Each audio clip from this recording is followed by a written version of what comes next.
Apparently the news report was yesterday evening, that there will be a requirement of churches for 50% occupancy at Christmas or proof of vaccine at the door of the church.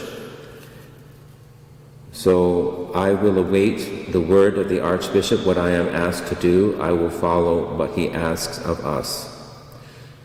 My inclination will be to have the 50% occupancy, and that will require numbering and volunteers at the door to count the numbers that we have inside the building.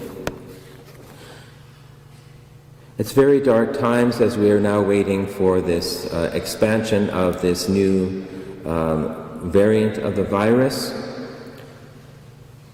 I talk to more and more people who are absolutely at the end of their rope, and we've had demonstrators at our school. We've had almost violence with some people. We've had recent divisions this last week. I had to cancel the choir at Wildwood Mass because of differences of opinion. Can a vaccinated person be near an unvaccinated person? So we're getting into a cauldron of mutual hatred and attacks, one person against another. This is global. This is not just Powell River, this is everywhere, but it is now coming to us. So we are in very dark times.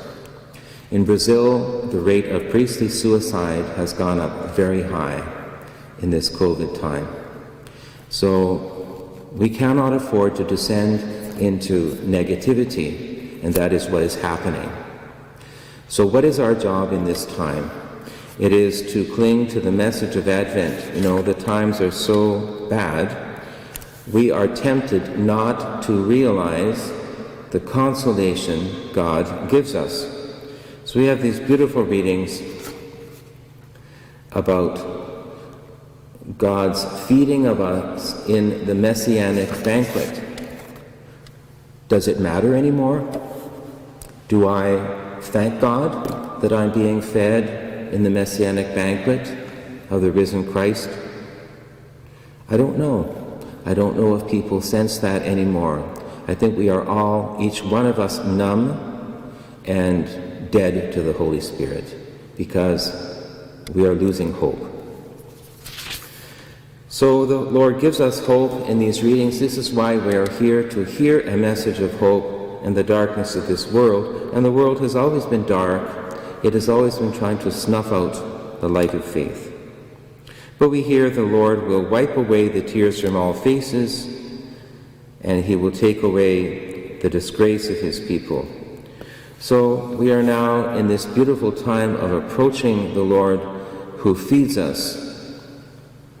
As the psalm response says, if we are allowing ourselves to receive him, if we open our heart up to the Eucharistic Lord, what is said in the psalm will be fulfilled. I shall dwell in the house of the Lord all the days of my life. This should mean a great deal to us because this world is temporary. We are on a journey to the eternal house of the Father.